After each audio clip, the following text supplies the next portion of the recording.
আসসালামু আলাইকুম। আশা করি সবাই ভালো আছেন। অ্যাগ্রোপ্রো ইউটিউব চ্যানেলে আপনাকে স্বাগত। আমার দীর্ঘদিনের ইচ্ছা ছিল মিশরীয় ফাউমি মুরগি লালন পালন করার। অবশেষে খামারে নিয়ে আসলাম মিশরীয় ফাউমি মুরগি।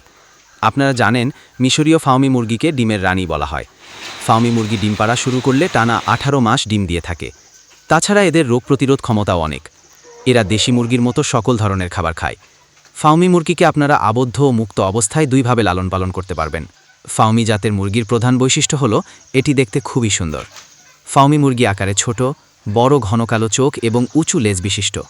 ফাউমি ডিম দেয়া মুরগির জাত হিসেবে পরিচিত। মোরগ অপেক্ষাকৃত বড় এবং প্রাপ্তবয়স্ক মুরগির গড় ওজন 1 কেজি থেকে 1 কেজি 500 কেজি।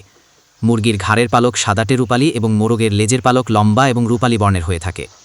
এই মোরগ মুরগির আকার দেশি মুরগির মতো হয়ে থাকে। এদের চামড়া কালচে ও নীল বর্ণের এবং এদের পায়ের নলা ধূসর বর্ণের। কানের লতি লাল, চোখ গাঢ় বাদামি। বাংলাদেশের আবহাওয়ায় এই মুরগি খুব সহজে খাপ খাওয়াতে পারে, এতে কোনো অসুবিধা হয় না। ছেড়ে পালা অবস্থায় 150 থেকে 170 দিনে প্রথম ডিম পাড়া শুরু করে। প্রতিটি ডিমের গড় ওজন 30 থেকে 45 গ্রাম হয়ে থাকে। অনেকে জানতে চাইবেন, প্রতি পিস মিশরীয় ফাউমি মুরগি কত টাকা করে আনছি।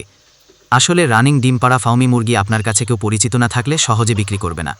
আমি এক পরিচিত ভাইয়ের কাছ থেকে মুরগিগুলো আনছি।